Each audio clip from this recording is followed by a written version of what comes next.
Welcome back to a day in the life of an underwriter and an asset manager. And usually those two are flipped, but today it's going to be underwriting. So we're going to talk about that.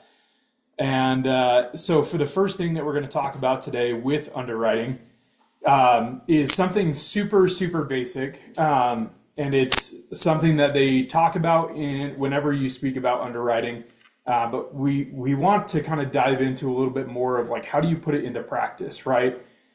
So just real quick, this is going to be open conversation. When you're underwriting, right? So you go in and you fill out your underwriting template. You put in, the whisper price, and you put in your expenses, and you go and you do all the right things because you get a loan quote and you get an insurance quote, and you talk to property management companies. You put all that stuff in, and your underwriting is done. Okay, and your returns are what? What if they're not where you want them to be? If they're 16%, if they're 14% ARR and a 6% cash on cash. So let's have a conversation. What levers as an underwriter are you able to pull to be able to make underwriting work? You can do your value adds. I'm talking about when it's all done. So like, Oh, oh, well, if you're talking about like renos, right? Like I assume that you're going to have some kind of value add reno in there. But if yeah. you're talking about adding in other income, right? Oh, Absolutely. So you can definitely add in some other income. Usually, my rule of thumb on other income is a 50% adoption rate at most. So if you're rolling out something to the property, assume at very, very best circumstances, 50% of the population is going to opt into it. And that will save you a lot of heartache and headache, even if it's something that you're rolling out like to the masses. Like for instance, we do renters insurance. It's non-negotiable. If you stay at our apartments, you have to have renters insurance. And so you have to pay for it. But some people opt to bring their own. We offer like I think it's $7 and we make $3 a month. It's very, very small. But we want to account for a 50% adoption rate even on something that is mandatory because people could bring their own. And so we want to assume about 50% of people are going to bring their own insurance. And if you take that mentality, it makes it much harder to be wrong on your underwriting. Because I've said this before, underwriting is all about removing variables. You want to remove every variable that you can in your underwriting in order to make sure that you are as rock steady as possible. So if you put in 100% adoption rate, if you don't hit your 100% adoption rate on your value adds, then you do not have an accurate underwriting and your property will not hit the metrics that it needs to in order to perform for our investors. And we've talked about that before too, right? Like even if you tell them it's a smoking deal, 20% ARR, 8% cash on cash, if you go and give that to your investors, that's really good, but you only hit what you told them that you were going to do. So they're not like blown away by it. It's expected. Even though it's really good, it's expected. If I tell you, give me $100 and in 2 weeks I'll give you $200 back, when that transaction happens, you'll be like, okay, cool, thanks. It's not something above and beyond. It's exactly what you told him it was. So imagine putting stuff in your underwriting and then it not even hitting what you said it was going to do, and now you're under expectation. And that's the last place that we want to be, is under expectation. So yes, Kim, absolutely. Adding value adds to your property is one lever that we can pull as underwriters. And it's something that I add after everything is said and done and we're close. Then I start to add my value adds because that means it stands on its own and I don't have to bank on these value adds in order to really get to the benchmarks that we need to hit. So value adds are definitely a good one. Thank you. Anybody else? What's another lever that we can pull? So, certainly, I mean, there's the obvious, right? Like increase your income, decrease your expenses, decrease purchase price, reevaluate the ROI on your value adds. Maybe you're doing value adds with no ROI, in which case you shouldn't do them. Can I stop you right there? Because you said four, and Yeah. we got to unpack all four of those, right? Oh, sorry. Too many? So the list of the handles.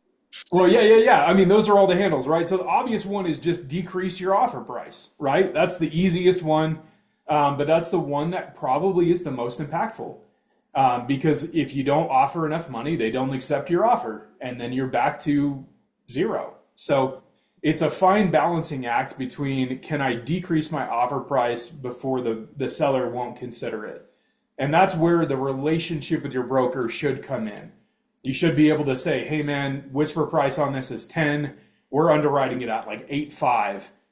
What's their feeling on that? Tell me a little bit about, thoughts, right? And the broker works for the seller. And so he'll probably tell you like, hey, you should probably be closer to 10. But the more that you work with that broker, the more relationship that you build, hopefully they can be a little bit more honest with you and be like, hey, everybody, is kind of coming around the 9 range. Like if you can get it up there, you'll be competitive. And I've had those conversations with brokers before. So purchase price, huge lever that we can pull, but big broker relationship lever that you have to have with that one. Now, increasing income,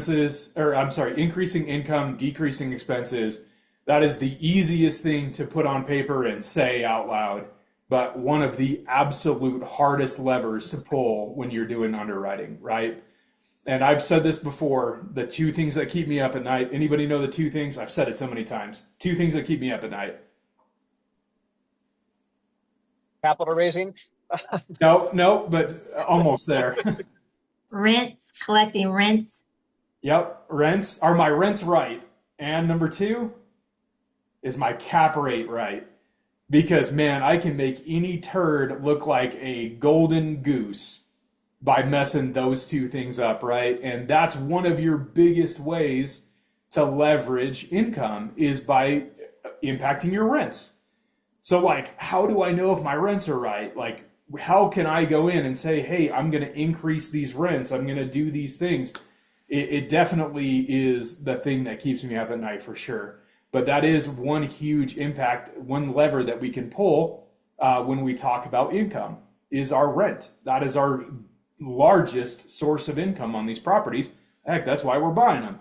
In fact, when you buy an apartment complex, you do buy the building, but the more important part than the building, you buy the leases that are attached to the building. You are buying the current tenants that live in there. You're buying their contract to be in those buildings. So, rents, huge one to pull. But you have to make sure that you're not over-indexing on it, right? You have to make sure that you're not looking at, the rents in the area and saying, oh, this area fetches $2,000 per door. But you don't pull out A-class and you don't pull out single family, and then you really mess your rents up doing something like that. It's funny because that one scares me half to death. Yep. In some cases, because in a market that you're not intimately familiar with, which some could argue you shouldn't be in anyways, but in some markets, square footage matters a lot. In other markets, it doesn't matter at all. Right? Yep. Huge impact of rent price. 100%. I actually met with somebody today. We were talking about underwriting, and it was 100% 1-1s, 188 1-1s. Okay. If anybody has ever met with me, I hate 1-1s. They're not the market that we're looking for. It's not what we do. But we started digging into this area. Let's look at the demographics. Oh, the demographics, the average age is 69 years old. This is a retirement area. Okay, 1-1s make total sense. So then you have to churn how you kind of look at things. So yeah, absolutely. Is it based off of the square foot, right? Or is it based off of the configuration that you're selling? Is it more important to have a 3-2? I think 3-2s would do awful in that market with people that want to get out of homes. They don't want that as much upkeep. They don't want yard work. They just want to retire and have fun. In fact, they don't even want to be home most of the time. They want to go on a cruise ship or something like that, right? So there's a lot to be said about, kind of looking at the market and being more familiar with it. Is it more important, square foot or total price? But yeah, like David said, right, dude, that's the thing that keeps me up at night. Are my rents right, and is my cap rate exit right? So yeah, those are two more levers. David, you said a fourth one that I have a squirrel brain, so I don't remember. It was purchase price, income, expenses, and then Well, it was ROI on the value adds. I mean, yeah. we all love to do great things for people, and we should want that.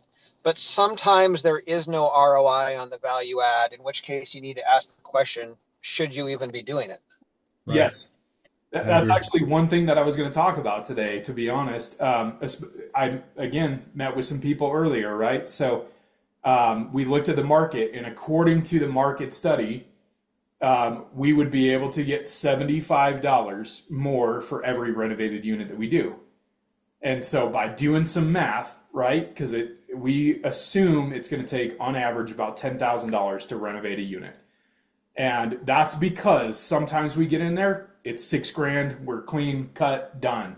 Sometimes we get in there and there's cast iron pipes all over the walls and a whole bunch of termite damage and all kinds of issues going on there. And it cost us $15,000 to do an apartment.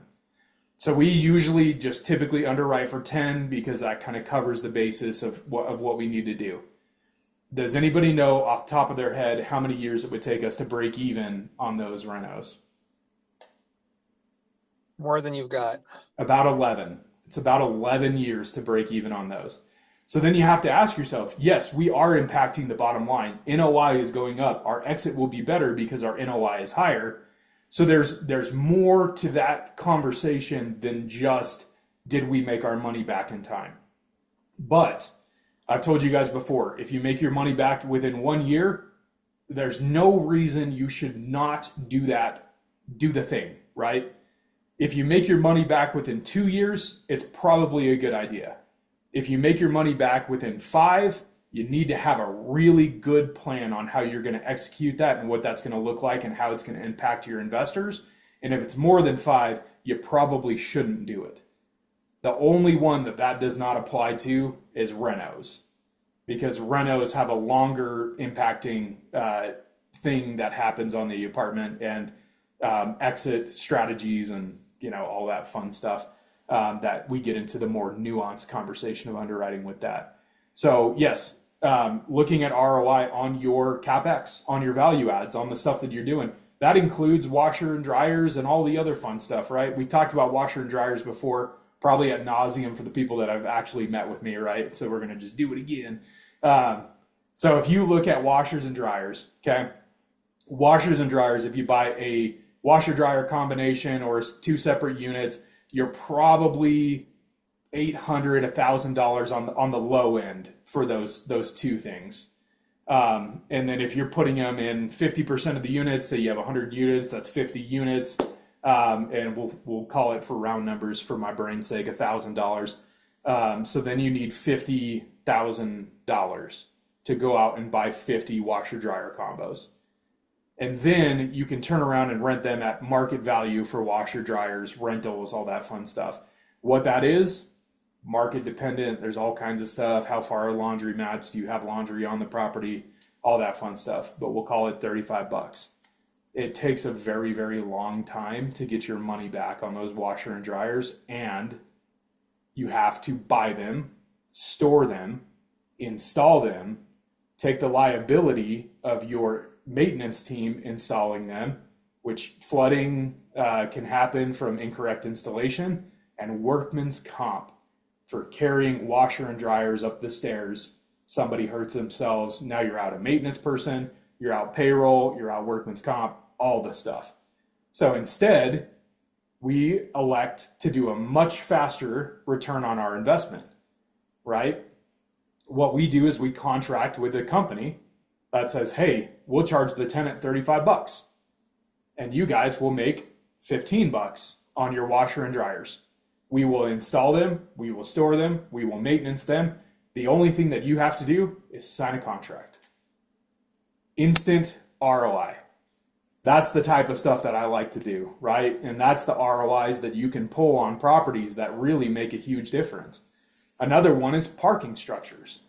We've talked about parking structures before, but again, right, it costs a lot of money to build something that people can park under.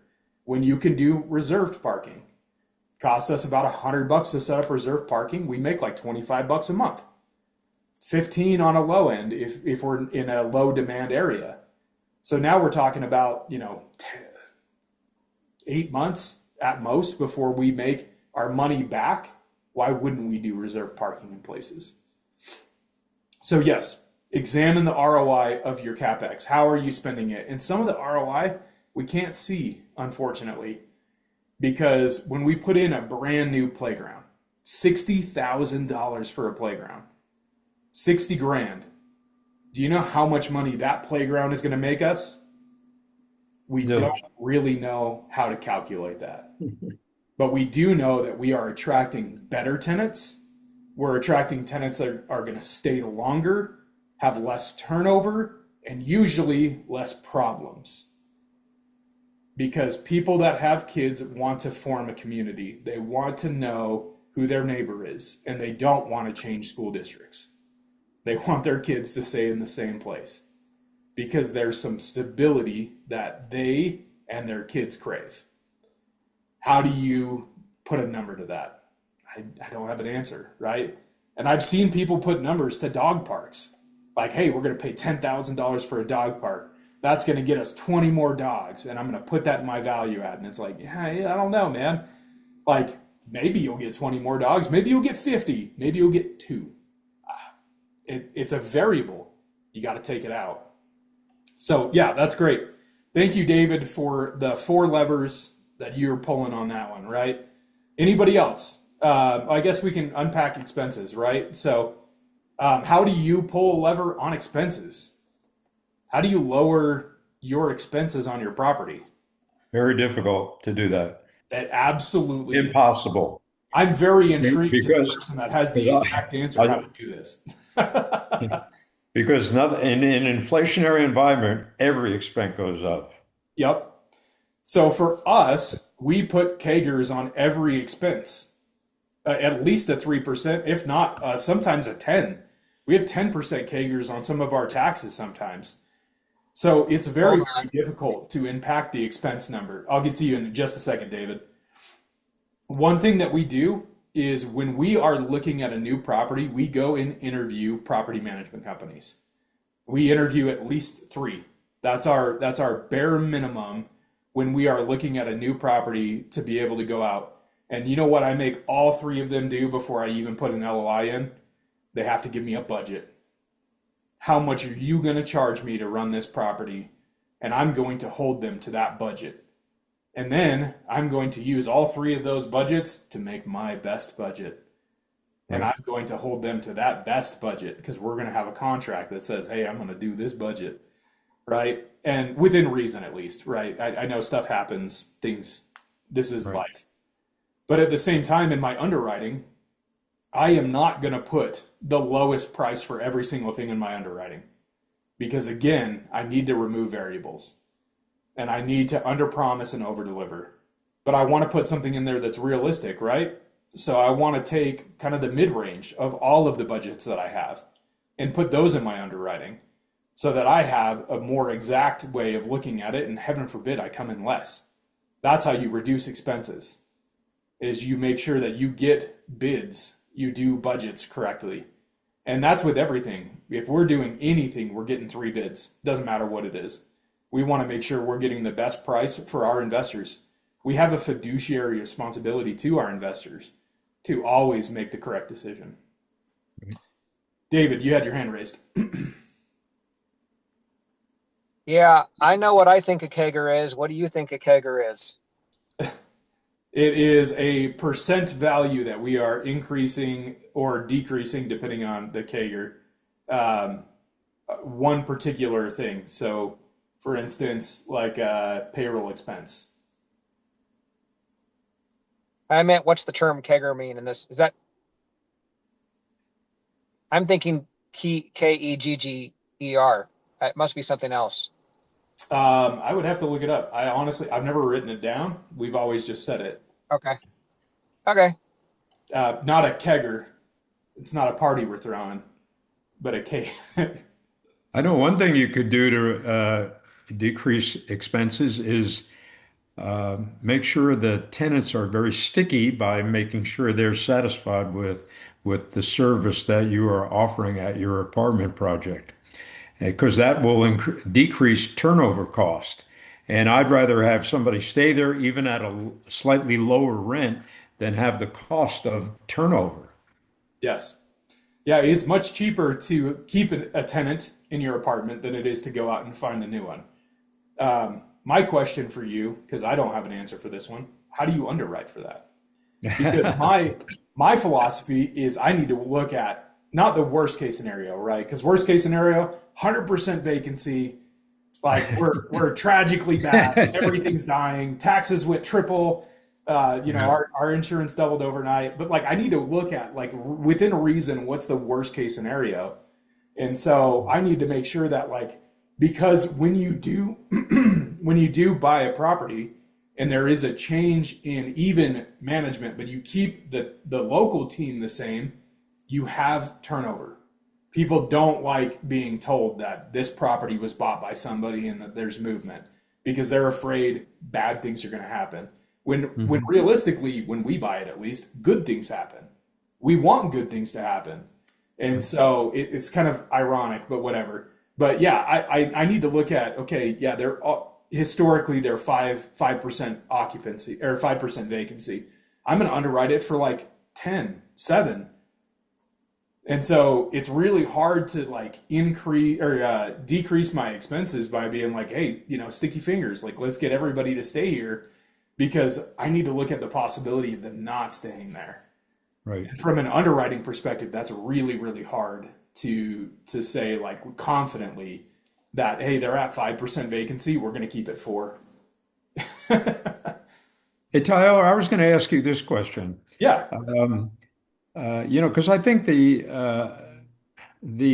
market for Class A properties are pretty well set, but cap rates for B and C type properties, I don't think we know where the bottom is on those things yet. And I know you can guess, but I'm saying it's not their time yet. I'm afraid of the downside on those things. Yeah. So that's the another lever that we can pull, right? Is the exit cap. Right. I'm glad you brought that up. This is one that keeps me up at night because just like you, Robert, I don't know, right? I don't have a crystal ball I can look into. I've underwritten properties that are bank-owned properties, distressed. We don't qualify for agency debt. We'd have to get bridge debt, and they're like a 15% cap. Yeah. I've also underwritten A class that our going in cap rate is a 3 cap, which is wild to me because that's just so Crazy. much money. But it all depends on if it works, right? So when you're looking at exit cap, it's so market dependent, Right. and it's also legislatively dependent, and it's the economy dependent. One of the beauties of multifamily, and this is kind of why we hitched our wagon to this, is even in a downed economy, people lose their homes. They have to go live somewhere. It's going to be an apartment, right? The apartment is always the fallback. In good economy, that's awesome. People move into apartments to save money. The up and coming generation have to have a place to start. It helps them build their credit by being in an apartment. There's so much to it. There's a lot of fail safes built into it. But just like Robert says, we have no idea what the bottom is. And like I said, I've seen even 15%. Most C class trades at like 6, 7, 8, depending on the market that you're in and a whole bunch of stuff. But here's what I'll do. I'll challenge you to go to your underwriting. Okay. Any underwriting that you have on your desktop saved, pull it up.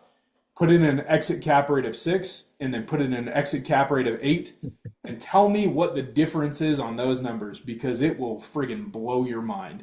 It's a lot. It will be the difference between a 5% average rate of return and a 30% rate of return. Yep. So yeah, I don't have an answer. I'm not a magician. I don't have a crystal ball. I wish I did. Man, this job would be way easier and I'd get a lot more restful sleep. Kim, you have your hand raised. Yeah, I was just curious, with the properties that you guys have, did you have any impact in your rent collections with the recent government shutdown? Do Um, you, as of right now, it's hard to tell. That's going to be something that probably 3 months from now we'll know oh, because the government shut down like mid-October and then it came back online mid-November. So mhm, most people, if they're not government employed, were not impacted. Social Security was impacted, but it was only for the month of November because they already got October.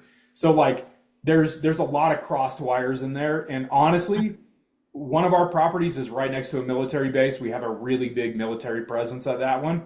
We'll know at the end of November whether it's going to be yeah, huge or not because the thing is a lot of the government shutdown there was back pay kind of built into that. So there is going to be more there's going to be more delinquency in the start of November, but everybody should be able to catch up by the end of November.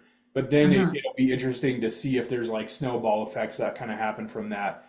But I do know that there's like a ton of programs out there for people that were affected by the government shutdown, to give some kind of aid or, minimal interest loans to be able to kind of creep along.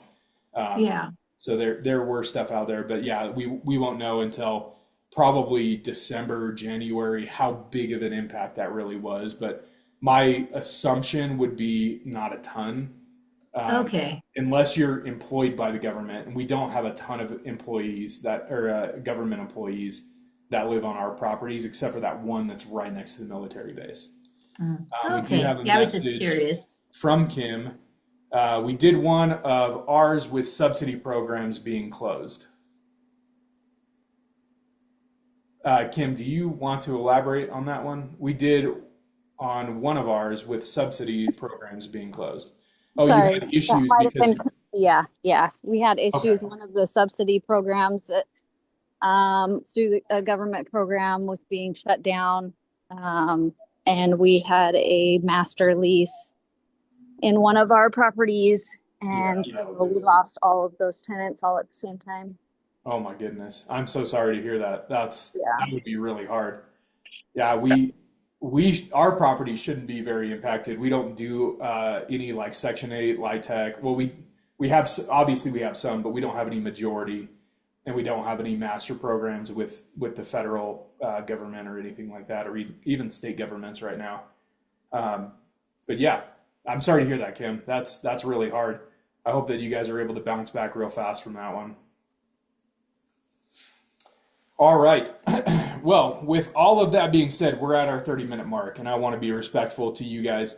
So we'll go ahead and end it here. So thank you guys for being here, and I appreciate everything. And we will see you next week. As I said, last week we didn't have one because we were all on a business trip, but from here on out, we should be able to have it every Monday. So we'll see you guys next week.